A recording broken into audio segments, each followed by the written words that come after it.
full-on war between the opposition parties, 20 of them against the government as far as the inauguration of the new parliament building on 28th is concerned. The program first likely to begin at around 7 a.m. with a Havan Puja, and then around noon is the time which has been fixed where the Prime Minister is going to be inaugurating it. It's going to be a somber function. We are being told, of course, the Speaker is going to be very much there. Apart from that, the BJP Chief Ministers have also been invited, top ministers, all of them are going to be there. In fact, the invitation has gone to the leaders of all political parties as well as the Chief Ministers, but that's where the problem is. The problem is that 20 of these opposition parties have decided to boycott it.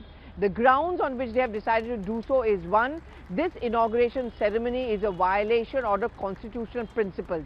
The President prorogues and convenes the House, and therefore the President should have been doing it. In fact, the Congress President, Mr. Mallikarjun Kharge, who himself belongs to a Dalit community, has played the SC/ST card, where he says that this shows the anti-Dalit and anti-backward mindset of the government, where they have completely superseded the President Droupadi Murmu, and the Prime Minister has made it a vanity show. Most of the other opposition parties who have decided to boycott it are saying pretty much the same thing. But as expected, some of the opposition parties have decided to support the government. The Andhra Pradesh Chief Minister, YSR Jagannath Reddy, has decided that he's going to attend the event, in fact congratulating the Prime Minister. So has the TDP, the Akali Dal. Well, there are political reasons behind it. Jagannath Reddy has not been seen as taking on the central government. He wants to keep the focus going as far as the state administration is concerned. And whenever there have been previous attempts at forging an opposition unity, Jagannath Reddy's party has never ever played along. Same has been the case with Naveen Patnaik's BJD. At the end of the day, most of these state governments understand it's important to have a working relationship and not a confrontationist one with the centre if you want to have development projects for your state. Now, about TDP and Akali Dal, specifically I would talk about the TDP. Of late, Chandrababu Naidu has been softening up on the government and the BJP wanting to go back to the NDA, which he had quit earlier on the Andhra issue, a special status for Andhra issue. There are elections which are not too far away in Andhra Pradesh, and he feels that this is a time when he should actually become a part of the NDA and not be on a confrontationist mode. But what are the pros and cons? What does it really mean for the opposition parties boycotting it? What is the narrative which may go out against them? Well, one, the whole projection of the new parliament building is one on self-reliance, Atmanirbharta.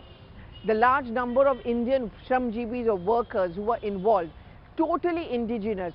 So is this going to be seen as these opposition parties being against the Indianness? That's the narrative which the BJP is likely to build up. Second, overthrowing the colonial hangover or the legacy. That's also going to be one criticism against specifically the Congress party. Look at the strategy of the BJP. Shengol, which is considered to be that very somber, the baton which was passed over from the British to the Indian when Jawaharlal Nehru was India's first Prime Minister, receiving it, that is going to be placed besides where the Speaker is going to be sitting in a new Parliament building and has going to be put up by the Prime Minister. Now that belongs to Tamil Nadu, and this is exactly what may put the DMK into a bit of a spot. Tamil culture, heritage, that's the point which is going to be taken up. That's one aspect. The BJP is making the point that one, there has been precedents where Sonia Gandhi, for example, has inaugurated the Chhattisgarh Assembly. What position did she hold? Also, there has been precedents, for example, the late former Prime Minister Indira Gandhi inaugurated a Maharashtra Assembly. Why is it that no voice is being raised against it? According to the BJP, it's different strokes. It's very convenient. The Congress only objects when it doesn't involve the Gandhi family. So it's going to be a spectacle certainly to watch out for. Grand show, somber show as I'm talking about, but at the same time, full-on politics, and it sets the stage really for the new Parliament session in the new Parliament building in July.